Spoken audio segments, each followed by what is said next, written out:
going on? It's Ash here coming at you today in Raid Shadow Legends. Welcome to the video, guys. Hope this video finds you all doing well out there. So today we're going to talk about Grizzled Jarl, who is a dwarf Magic Affinity champion, epic champion, who honestly I just overlooked. A lot of you guys have mentioned him in the comments. So finally I took the time to actually build him out, max him out, and I gotta say, honestly, like straight up, guys, I am really surprised at how good this champion is. On paper, he looks solid, he looks good, but he didn't really blow me away. And anyway, let's go ahead and start out with a quick Ancient Shard opening. For good luck, we'll take our Legendary, we'll take our Mashaled.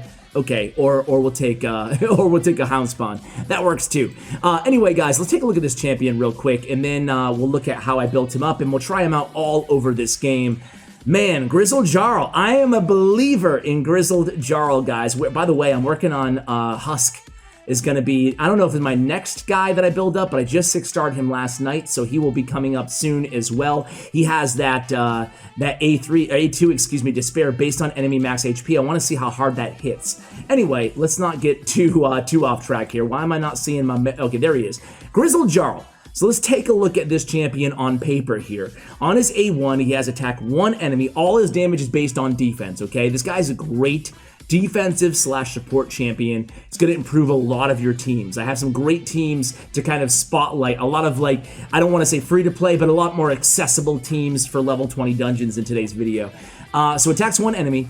Has a 35% chance, 50 when booked, of placing a 100% heal reduction, kind of a whatever ability on his A1. However, this does hit pretty hard. All of his abilities, his two attack abilities, hit pretty hard. The first thing that I noticed after maxing him is, wow, he actually can put out some serious damage too. Ancestral Shield, is a 3-turn cooldown, a block debuffs buff on all allies for 1 turn, and then place a 60% increased defense buff on all allies for 2 turns. So right out the gate, I love this ability. This is his big kind of money ability that is just fantastic. 3-turn cooldown with the strong version of increased defense and the block debuffs. And then Earth Stomp ability. It's an AoE attack on a 4-turn cooldown. Has a 100% chance when booked of placing the decrease attack on all enemies for 2 turns, and then decreases each target's max HP by 30% of the damage inflicted. And again, damage is based on defense. Earth Stomp, again, because the damage is based on defense, is a pretty hard-hitting ability. We're talking around 30k nukes on Earth Stomp, which is good from a defensive-based champion, okay? And again, that depends on who you're attacking, but, you know, we'll show him in a variety of areas in the game. So my masteries on this champion, you have a few options here. You can make a case you can go defense tree with support or defense with offense. I went offense with War Master, getting extra damage on his A1, especially if you want to use him for clan boss. Would definitely recommend you go War Master.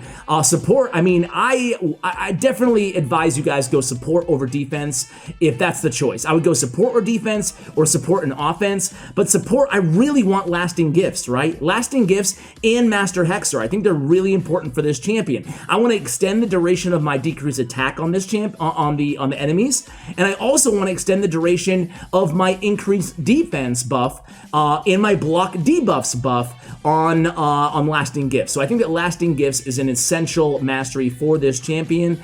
You'll see here that I went with Evil Eye. I also went with Cycle of Magic instead of going with Lore of Steel. Of course, Lore of Steel perfectly fine on this champion as well. So that's kind of the choices I made on masteries on my Grizzled Jarl. This is how I have him built up, guys. I tried to avoid using any of my best artifacts. I didn't level up, you know, the weapon all the way. Try and do based on your feedback here on the channel. I'm going to stop repeating this every video after this one, but try not to use, you know, any legendary artifacts. Try not to use my best gear, essentially gear that I have kind of that I used at one point, but I've upgraded my account from. That way you can have a more realistic picture of what this champion is capable of. That said, you'll notice I do have a couple epic pieces on him. I do have some 6-star pieces on him as well. So, you know, I would say this is mid to late game gear, not like just straight up all legendary 6-star end game gear like I have done in the past with some champions. So I have speed boots on him, I have a defense chest on him, and I have a crit rate gauntlets on him. I think for 90% of the people watching, that's pretty much what you want to go with your middle row of artifacts. I think defense chest is pretty much mandatory on this champion. He's a defensive base champion anyway, so you want to go defense on the chest. Speed boots are going to be really important on this champion. We'll talk about speed because that's going to be a big theme in getting the true value value, the full value out of your Grizzled Jarl, okay? And then crit rate gauntlets. If you can get away with going crit damage gauntlets, go ahead and do that if you can get crit rate from your substats on other gear. However, I couldn't do that with the gear that I have on him, so I wanted to build him with as close to 100% crit rate as possible, because again, he can put out some good damage for a defense-based champion. I went with defense on the ring, got a nice, dual double roll on defense as a substat there. I went with crit damage as an amulet. You can go defense as well if you want to. I went crit damage again. I was surprised by how much damage he put out, and I went accuracy on the banner with a double roll again on speed. Really want to prioritize speed in terms of sets, in terms of everything else, and you'll see that here. I have 2 speed sets and 1 divine speed set on my Grizzled Jarl. I think that because his increased defense is on a 3-turn, block debuffs last for 1 turn. He does have the lasting gifts too, so potentially 2 turns. He has the increased defense for 2 turns, potentially 3 with lasting gifts on a 3-turn cooldown. So what I want to do is try to make him so fast that he is taking, he's basically lapping some of my other champions, some of my slower champions on the team, and I'm trying to get that increased defense there as much as humanly possible on all my allies, and for that to happen, I need to build him fast. So I'm prioritizing speed over pretty much any other stat on this champion, provided, again, you can get that crit rate as high as you can. So I think as long as you have a defense chest on, you're good. After that, I would focus on speed and a little bit of accuracy for his A3, okay? So my total stats here are, I was able to get his speed all the way up to 235. That says a lot because we talked a lot about upside on this champion. Let's talk about downside. His base defense is okay at 1288. For a defensive-based champion, we'd like to see that, in a perfect world, 1300 or higher. But still, 1288 is nothing to scoff at. It's totally fine. His speed, though, is a little low. 95 base speed, man, we'd like to see that, 105, 110 if we can be super greedy, but he is a dwarf. Dwarfs typically fall a little bit low on the speed, and they actually fall a little bit higher, generally speaking, on the base resistance. So we had to deal with that out the gate. I was able to build a lot of speed on this champion, basically off of the set bonuses. Again, I could get Lore of Steel and increase this a little bit more, but 235 for what we're going to be doing, basically any of you guys are going to be doing, I think is perfectly fine, provided he's not on a speed tuned team. 3580 his defense is fine. Again, even in level 20 dungeons, he's not going to be dying with 3580 defense. I don't think you need to go overkill and build him to like 4,000 or 5,000 ridiculous defense, because unlike a champion like Valkyrie, for example, it's just not that important to have him, if he's the only champion alive on your team, he's not going to do you any good, right? So building him with just, unlimited defense to me is unnecessary. So in terms of the ratings here on this champion, guys, I think he's solid in the arena on like a defensive-based team. We can give him a 5 there. Even on offense, I'm going to give him a 4. But if you have him on the right team, especially in like early gold tier, I think you're just fine with a Grizzled Jarl placing that increased defense. He's a defensive-based champion for the 5th time that I mentioned now. Campaign locations, he's a good support. Help you through like Nightmare or Brutal campaign wherever you're stuck. All the keeps, we're not going to go through those, but Dragon's Lair, he's a 5. Amazing in Dragon, amazing in Ice Golem, and believe it or not, he's a great support for Spider's Den. So those are the areas that I see in Clan Boss too. So Clan Boss, great support there too. So I see Clan Boss, maybe Arena Defense, Campaign on tough locations, not for speed farming. Spider's Den, Dragon Slayer, and Ice Golem is really where I see, in all the, and most of the keeps, is really where I see, and of course Faction Wars, is where I see this champion really shining. Let's go ahead and jump into it here. Let's start out with just Dragon's Lair. And again, I think you guys will enjoy these teams that I kind of built around him. We're going to take out Dracomorph though. Actually, I was farming overnight, so let me fix this team real quick. Alright guys, so here we go. We have Royal Guard, we have a Kale for Poisons, we have Scylla the Drake for Revival in CC, we have War Maiden for Debuffer, and we have Grizzled Jarl for our support, for our defensive support and buffer here on this team. I really like this team. It's, you know, I wouldn't say it's the most accessible because we do have Royal Guard, an epic champion. But other than that, it's super effective. And if you don't have Royal Guard, heck, you could sub in really anybody there. It's just a damage dealer, right? You could put Apothecary in the lead, give you that extra defense via his aura with the healing, with the speed boost. So you have some flexibility on a team like this, but it's a really, really high-end, good team. None of these champions are in endgame gear except for Royal Guard. Because I don't use any of these champions really on a consistent basis on any of my main teams. But I was shocked at how fast this team was, how effective this team was. Not once do we even have to think about using Scylla the Drake's revival ability. No one even gets close to dying because Grizzled Jarl is so good at keeping them alive with his block debuffs, which you're going to see here against the Dragon. We don't have to worry about any of the debuffs in the Dragon, providing we actually get the buff up here in time. But, you know, and here it is. So we're not going to have to worry about any poisons, any weaken, anything from the Dragon. And this team's just really smooth. Should be around a minute in maybe 25 to a minute in 45 seconds. And you can see this is where Kale comes into play, along with some help from War Maiden, adding up those poisons against the Dragon here. Unfortunately, we didn't block that last round of debuffs. We do have a weaken and some poisons on our characters here, but still, I mean, gonna make quick work of the Dragon. And you can see we're actually putting out decent damage out of our Grizzled Jarl as well. So he is a buffer, and I don't know, I don't want to call him a nuker, but he can put out a decent damage support champion on top of just being an all-around great support champion. So there we go. He did, what, 25k damage plus War Master proc there on his A1. Not too bad. And here, a minute and 51 seconds. Not too bad. And of course, the success rate on a team like this is going to be 100% on Dragon's 20. Not too bad, right? So we have Grizzled Jarl put out almost as much damage as Kale and more than War Maiden. That's pretty incredible, you know? I'm impressed with this champion, guys.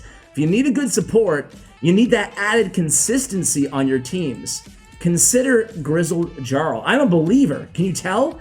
So you can see that we're going to make quick work of the waves here, and Grizzled Jarl again starting things out with that strong block debuffs, increased defense. I mean, look at this first wave. Look at this Earth Stomp. Boom.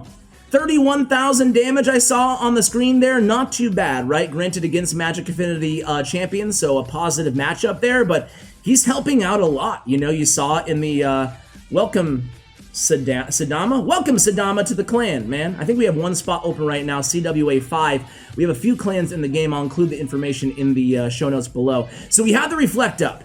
This is the only kind of trouble spot in this match. We're going to lose Royal Guard right there. There he goes. It's okay. Scylla the Drakes pick him right back up. No worries. But of course, that reflect damage. And here's Earth Stomp. Do we lose? We lose Grizzled Jarl too, man. He's putting out enough damage. We have to worry about that as well. But the good news is, with a Reviver on the team, not a big deal. She'll pick him up in 2 turns. And we'll be good to go again. Only thing is, we do want to have him up ASAP. Again, I'd rather have Grizzled Jarl up than I would Royal Guard, because we don't need the damage, we need the support, make sure this team stays alive. And there we go, he's up. I think he's going to have his increased defense ability up right now. Let's see. And there it goes. Ancestral Shield, and we are A-OK, looking good here at a minute and 19, minute and 20 seconds. That's the beauty of having Scylla the Drakes on all my teams, on any of my teams, right? No worries about losing a champion. You're right back in the fight.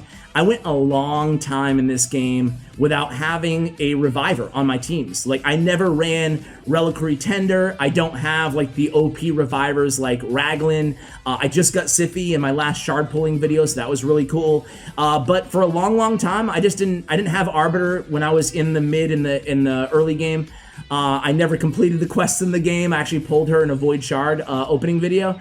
So I never had that consistent Reviver until Scylla the Drakes on my teams. And man, is it nice to be able to just pick up champions. And the good news is you'll all be able to get Scylla the Drakes once you play for 180 days, you know? Some of you probably already have her. Man, I mentioned this so many times on the video, on the channel here, guys, but I do think she is an account-changing champion. So happy that Plarium gave her to us, right? And there we go. So 2 minutes and 20 seconds there. And again, Grizzled Jarl putting out 500,000 damage. Not a ton. He did die there as well. But you can see a pretty consistent run, 2 minutes and 20 seconds on a, you know, semi-accessible team. Let's go to Let's see. Let's go. I don't use him in Fire Knights because of the affinity matchup going Force, and he only has a 2-hitter on his A1. You could use him for support, but I think there's better options out there. Let's show him in Spider's Den here, guys, and then we'll call it a vid. Actually, guys, I want to go ahead and put a defense down champion on the team too. So let's go ahead and put Stag Knight in there as well. Really, any defense down champion will get the job done here. Where is Stag Knight? Am I staring right at him? I am. Okay, so that's going to help out a lot. You know, getting the decreased defense down is going to be it's going to be paramount to actually getting the most damage out of Cold Heart and out of Royal Guard. So instead of having 2 Cold Hearts, I'd much rather just have 1 if it's an auto team, of course. So here comes the takedown, and you're going to see that this team, like, there's no way this team is dying. We have the block debuffs, so you can't land poison on the Spiderlings. We have the increased defense, so they're not doing as much damage, obviously, on their hits. And we have the shield of Miscreated Monster. Yeah, good luck. Good luck killing this team. As a matter of fact, I think we could actually remove Miscreated Monster from this team, and we'd still be just fine. Because of the block debuffs, and again, that's why we love the Lasting Gifts Mastery, right? Having a chance to extend that an extra turn is going to be very important.